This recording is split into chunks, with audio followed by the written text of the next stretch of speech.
ओम शांति। आज 28/9/20 के हम बाबा के महावाक्य सुनेंगे। बाबा बोले, मीठे बच्चे, तुम सारी दुनिया के सच्चे सच्चे मित्र हो, तुम्हारी किसी से भी शत्रुता नहीं होनी चाहिए। प्रश्न है, तुम रूहानी मिलिट्री हो, तुम्हें बाप का कौन सा डायरेक्शन मिला है जिसे अमल में लाना है? उत्तर है, तुम्हें डायरेक्शन है कि बैट सदा लगा कर रखो। कोई भी पूछे क्या है, तुम कौन हो, तो बोलो, हम सारी दुनिया से काम की अग्नि को बुझाने वाले फायर ब्रिगेड हैं।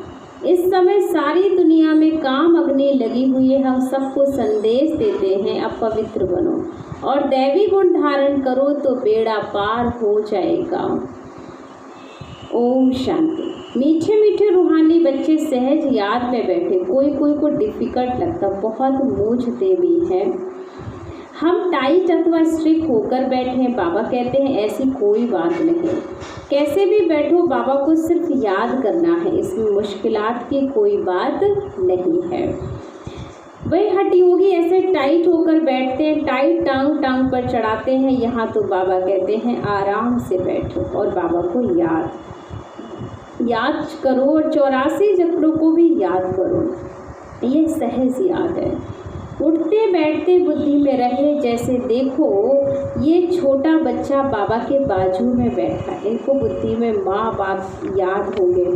तुम भी बच्चे हो ना, बाबा को याद करना है तो बहुत ही सहज है। हम बाबा के बच्चे हैं, बाबा से ही वर्षा लेना है। शरीर निर्वाय अर्थग्रस्त व्यवहार में भर रहो। सिर्फ औरों के याद बुद्धि से निकाल दो। कोई हनुमान को, कोई किसको, साधु आदि को याद करते थे, वही याद छोड़ देनी है। याद तो करते हैं ना, पूजा के लिए भी पुजारी को मंदिर में जाना पड़ता है। इसमें कहाँ जाने की दरकार ही नहीं है। कोई मिले, बोलो शिव बाबा का कहना है बच्चे हमें याद करो। मुझे एक बाबा को याद करो, तो शिव बाबा तो निराकार है, जरूर वे साकार में ही आकर कहते हैं बच्चे मामे कम याद करो, मैं ही तुम्हारा पिता पतित पावन हूँ। मैं आया हूँ तो बच्चों को ये राइट अक्षर बताने। बाबा कहते हैं मुझे याद करो, तुम सब पतित हो ना, ये पतित तमो प्रधान दुनिया है। इसलिए बाबा कहते हैं कोई भी देहधारी को याद नहीं करो। ये तो अच्छी बात है ना, कोई गुरु आदि की महिमा नहीं करते हैं। बाबा सिर्फ कहते हैं मुझे याद करो, तुम्हारे पाप कट जाएंगे। ये है योग बल अथवा योग अग्नि, बेहद के बाबा तो सच कहते हैं ना। गीता का भगवान निराकार ही है, कृष्ण की बात नहीं। भगवान कहते हैं सिर्फ मुझे याद करो और कोई उपाय ही नहीं। पावन होकर जाने से ही ऊंचा पद पाएंगे, नहीं तो कम पद हो जाएगा। हम तुमको बाबा का संदेश देते हैं, मैं संदेशी हूँ, इस समझाने में कोई तकलीफ नहीं है। माताएं अहिल्याएं पूजाएं भी ऊंच पद पा सकती हैं, चाहे यहाँ रहने वाले हो, चाहे घर गृहस्थ में रहने वाले हो। ऐसे नहीं कि यहाँ रहने वाले जास्ती याद कर सकते हैं। बाबा कहते हैं बाहर में रहने वाले भी बहुत याद में रह सकते हैं, बहुत सर्विस कर सकते हैं। यहाँ भी बाबा से रिफ्रेश होकर फिर जाते हैं, तो अंदर में कितनी खुशी रहनी चाहिए। इस चीची दुनिया में तो बाकी थोड़े रोज हैं, फिर चलेंगे कृष्णपुरी में। कृष्ण के मंदिर को भी सुखधाम कहते हैं, तो बच्चों को अपार खुशी होनी चाहिए। जबकि तुम विहत के बाबा के बने हो, तुमको स्वर्ग का मालिक बनाया था, तुम ही कहते हो बाबा 5000 वर्ष पहले भी हम आपसे मिले थे और फिर मिलेंगे। अब बाबा को याद करने से माया पर जीत पानी है। अब इस दुखधाम में तो रहना नहीं है, तुम पढ़ते ही हो सुखधाम में जाने के लिए। सबको हिसाब किताब चुकतू करके अब घर वापिस जाना है। मैं आया ही हूँ नई दुनिया की स्थापना करने, बाकी सब आत्माएं चली जाएंगी मुक्ति धाम। बाबा कहते हैं मैं कालों का काल हूँ, सबको शरीर से छुड़ाए और आत्माओं को ले जाऊंगा। सब कहते भी हैं कि हम जल्दी जावे, यहाँ तो रहने का नहीं है। तो यह तो पुरानी दुनिया है, पुराना शरीर है। बाबा कहते हैं मैं सबको ले जाऊंगा, छोड़ूंगा किसको भी नहीं। तुम सबने बुलाई है, हे पतित पावन आओ, भले याद करते रहते हैं परंतु अर्थ कुछ भी नहीं समझते। पतित पावन की कितनी धुन लगाते हैं, फिर कहते हैं रघुपति राघव राजा राम। अब शिव बाबा तो राजा बनते नहीं, राजा ही करते नहीं, उनको जमा राजा राम कहना जैसे रोग हो गया है। माला जब सिमरते हैं तो राम राम कहते हैं, उसमें भगवान की याद आती है। भगवान तो एक ही निराकार शिव हो सकता है और कोई भगवान हो नहीं सकते। भगवान तो शिव है। मनुष्यों के नाम बहुत रख देते हैं। कृष्ण को भी श्याम सुंदर, बैकुंठ नाथ, मक्खन चोर आदि बहुत नाम देते हैं। तुम अभी कृष्ण को मक्खन चोर भी कहेंगे? बिल्कुल नहीं। तुम अभी समझते हो कि भगवान तो एक निराकार है, कोई भी देहधारी को भगवान हम कह नहीं सकते। ब्रह्मा विष्णु शंकर को भी नहीं कह सकते हो, तो फिर मनुष्य अपने को भगवान कैसे कह सकते हैं? वैजयंती माला सिर्फ 108 की गाई जाती है। शिव बाबा ने स्वर्ग स्थापन किया, उनके ये मालिक है। जरूर उनसे पहले उन्होंने ये पुरुषार्थ किया होगा। अब वो उसको कहा ही जाता है कलयुग का अंत और सतयुग आदि का संगम युग। यह है कल्प का संगम युग। मनुष्यों ने फिर युगे युगे कह दिया है, अवतार नाम भी भूल फिर उनको ठीक कर भीतर में कण में कह दिया है। ये है ही ड्रामा में पार्ट। जिस आत्मा का जो कहने का है वो भी ड्रामा में नून है। जो बात पास्ट हो जाती है उसको कहा जाता है ड्रामा। कोई से झगड़ा आदि हुआ, पास हुआ, उनका चिंतन नहीं करना है। अच्छा, कोई ने कम जास्ती बोला, तुम उनको भूल जाओ। कल पहले भी ऐसे ही बोला था, याद रहने से फिर बिगड़ते रहेंगे। वही बात फिर कभी बोलो भी नहीं। तुम बच्चों को सर्विस तो करनी है ना, सर्विस में कोई विघ्न नहीं पड़ना चाहिए, सर्विस में कमजोरी नहीं दिखानी चाहिए। शिव बाबा की सर्विस है ना, उनमें कभी जरा भी ना नहीं करना चाहिए, नहीं तो अपना ही पद भ्रष्ट कर लेंगे। बाबा के मददगार बने हो तो पूरी मदद करनी चाहिए ना। बाबा को सर्विस करने में जरा भी धोखा नहीं देना है। पैगाम सबको पहुंचाने ये बाबा कहते रहते, म्यूजियम का नाम ऐसा रखो जो मनुष्य देख कर अंदर घुसे और आकर समझे, क्योंकि ये नई नई चीज़ें हैं ना। मनुष्य नई चीज़ देखकर अंदर घुसते हैं। आजकल बाहर से आते हैं भारत का प्राचीन योग सीखने। अब प्राचीन अथवा पुराने से पुराना वह तो भगवान ही सिखाएगा ना, जिसको 5000 वर्ष हुए हैं। सतयुग त्रेता में योग होता ही नहीं है। जिसने सिखाया है वह तो चला गया, फिर जब 5000 वर्ष बाद आए तब ही आकर के राजयुग सिखाए। प्राचीन अर्थात 5000 वर्ष पहले भगवान ने सिखाया था, वही भगवान फिर संगम पर आकर राजयुग सिखलाएंगे, जिससे पावन बन सकते हो। हम इस समय तत्व भी तमो प्रधान है। पानी भी कितना नुकसान कर देता है, उपद्रव जैसे कि होते ही रहते हैं। पुरानी दुनिया में सतयुग में उपद्रव की बच्चे वहाँ कोई बात होती नहीं है। यहाँ तो देखो कितने उपद्रव करते रहते हैं, एक दूसरे को दुख देते रहते हैं। वहाँ प्रकृति भी दासी बन जाती है, यहाँ प्रकृति दुश्मन बनकर दुख देती है। लक्ष्मी नारायण के राज में दुख की बात ही नहीं थी।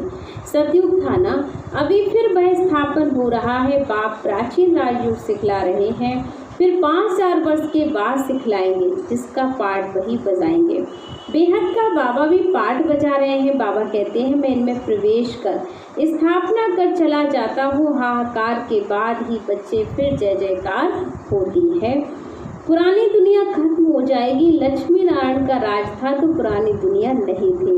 5000 वर्ष की बात है, लाखों वर्ष की तो बात हो ही नहीं सकती। तो बाबा कहते हैं, और सब बातों को छोड़ दो, इस सर्विस में लग जाओ, अपना कल्याण करने हैं। रूट कर सर्विस में धोखा नहीं देना चाहिए है यह ईश्वरीय सर्विस। माया के तूफान बहुत आएंगे, परंतु बाबा की ईश्वरीय सर्विस में धोखा नहीं देना। बाबा सर्विस और डायरेक्शन देते रहते हैं, तो मित्र संबंधी आदि जो भी आवे, सबको सच्चे मित्र तो तुम हो ना, माने पूरी दुनिया के सच्चे मित्र आप हो, क्योंकि आप ही एक परमात्मा का पैगाम सबको देते हो। तुम ब्रह्मा कुमार कुमारियाँ तो सारी दुनिया के मित्र हो, क्योंकि तुम बाबा के मददगार हो। मित्रों में कोई शत्रुता नहीं होनी चाहिए। कोई भी बात निकले बोलो, शिव बाबा को याद करो। बाबा की श्रीमत पर लग जाना चाहिए, नहीं तो अपना नुकसान कर देंगे। ट्रेन में तुम आते हो तो वहाँ तो सब फ्री है, सर्विस का बहुत अच्छा चांस है। बैच तो बहुत अच्छी चीज़ है। जो बाबा ने लक्ष्मी नारायण का हमें बैच दिया वो लगा कर रखेंगे तो संदेश देने में औरों को बहुत अच्छी तरह से हम समझा सकेंगे। हर एक को लगातार यह बात समझाते रहना चाहिए। कोई पूछे आप कौन हो तो बोलो हम फायर ब्रिगेड हैं। जैसे भाई फायर ब्रिगेड होते हैं ना आग को बुझाने के लिए, तो इस समय सारी दुनिया में आग काम की लगी हुई है, सब जल रहे हैं। अब बाबा कहते हैं काम महाशत्रु पर जीत पहनो, बाबा को याद करो और पवित्र बनो, दैवी गुण धारण करो तो बेड़ा पार भी हो जाएंगे। बैच श्रीमत से ही बने हैं। बहुत थोड़े बच्चे जो बैच पर सर्विस करते हैं बाबा मुरलियों में कितना समझाते रहते हैं। हर एक ब्राह्मण के पास ये बैच होना चाहिए, कोई भी मिले उनको इस पर समझाना है। ये बाबा है, इनको याद करना है। हम साकार की महिमा नहीं करते, सर्व का सद्गति दाता तो एक निराकार शिव बाबा है, उनको याद करना है। याद के बल से ही साकार की महिमा नहीं करते हैं। सर्व का सद्गति दाता एक निराकार, उनको याद करो तो याद के बल से ही तुम्हारे पाप कट जाएंगे, फिर अंतपति सो गति भी हो जाएगी, दुख धाम से छूट जाएंगे, फिर तुम विष्णुपुरी में आ जाएंगे। कितनी बड़ी खुशखबरी है। लिटरेचर भी दे सकते हो, बोलो तुम गरीब हो तो फ्री दे सकते हैं। साहूकारों को तो पैसा देना ही चाहिए क्योंकि यह तो बहुत छपाने होते हैं। ये चीज़ ऐसी है जिससे तुम फकीर से विश्व का मालिक बन जाएंगे। समझानी तो मिलती रहती, कोई धर्म वाला हो बोलो वास्तव में तुम आत्माएं हो। अपने को आत्मा समझ करके बाबा को याद करो। अब विनाश जैसे कि सामने खड़ा है, ये दुनिया बदलने वाली है। शिव बाबा को याद करेंगे ना तो विष्णुपुरी में आ जाएंगे।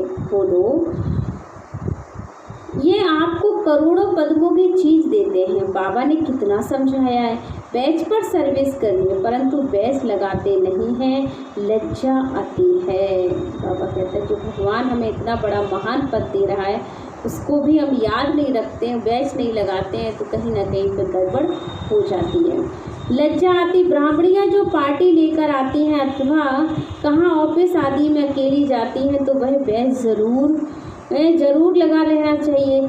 जिसको तुम इन पर भी समझाएंगे तो वह बहुत खुश होंगे।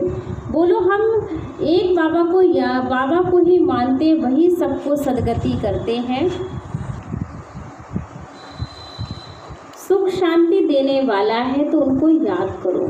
पतित पावन तो जा ना सके, अभी ये पुरानी दुनिया बदल रही है, माने जो आत्मा पतित है वो घर वापस नहीं जा सकती है। तो बाबा कहता है अभी समय का परिवर्तन हो रहा है, तो ऐसे ऐसे रास्ते में सर्विस करते आना चाहिए, तुम्हारा नाम बहुत होगा। बाबा समझते शायद लज्जा आती है जो बैच पहनकर सर्विस नहीं करते। एक तो बैच सीढ़ी का चित्र अथवा त्रिमूर्ति गोला झाड़ का चित्र साथ में हो, आपस में बैठे एक दो को समझाओ तो सब इकट्ठे हो जाएंगे, पूछेंगे ये क्या है। बोलो शिव बाबा इनको द्वारा ये नई दुनिया स्थापन कर रहे हैं। अब बाबा कहते हैं बच्चे मुझे याद करो और पवित्र बनो। आप पवित्र तो वापस जा नहीं सकेंगे। ऐसी मीठी मीठी बातें सुनानी चाहिए तो खुशी से सब सुनेंगे, परंतु कोई की बुद्धि में बैठता नहीं है। सेंटर पर क्लास में जाते हो तो भी बैच लगा रहे। मिलिट्री वालों को यहाँ बिल्ला लगा रहता है ना, उनको कभी लज्जा आती है क्या? तुम भी रूहानी मिलिट्री हो ना, बाप डायरेक्शन देते हैं फिर अमल में क्यों नहीं लाते? बैच लगा रहे तो शिव बाबा की याद ही रहेगी। हम शिव बाबा के बच्चे हैं, दिन प्रतिदिन सेंटर्स भी खुलते जाएंगे, कोई ना कोई निकल आएंगे, कहेंगे फलाने शहर में आपकी ब्रांच नहीं है, बोलो कोई प्रबंध करे, मकान आदि का निमंत्रण दे तो हम जा करके सर्विस कर सकते हैं। हिम्मत दे बच्चे और बल दे आप बाप।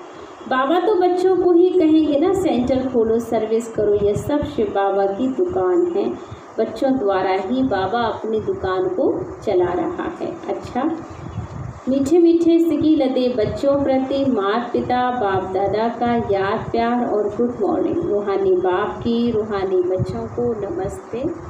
हम रूहानी बच्चों की रूहानी बाप दादा को दिल व जान से सिकवा प्रेम से याद प्यार और गुड मॉर्निंग, नमस्ते नमस्ते नमस्ते। शुक्रिया बाबा, शुक्रिया बाबा, शुक्रिया। मेरी ज़िंदगी को संवारने वाले बाबा तेरा लाख लाख